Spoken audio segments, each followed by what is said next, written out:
որպես ոլորտի ներկայացուցիչ, որն է ձեր հորդորը, ինչպես ճիշտ բուժել,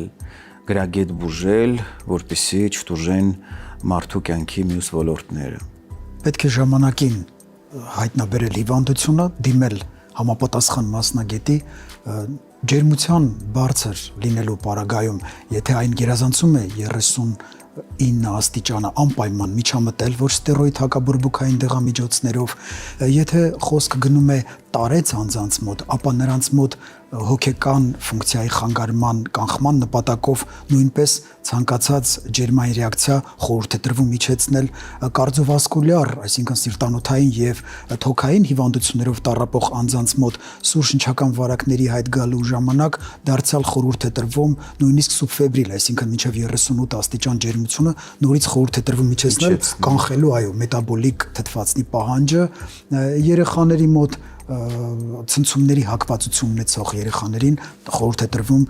ջերմության ժամանակ պայքարել, ջերմիջեցնողներ կատարել։ Քթահոսության եւ փռշտոցի դեպքում սովորաբար նշանակում ենք հակահիստամինային, այսինքն այսպես ժողովրդի մեջ տարածված հակաալերգիկ դեղամիջոցներ, հազի դեպքում խորհուրդ կտամ մեր քաղաքացիներին մեղր օգտագործել, որը ունի հակահազային էֆեկտ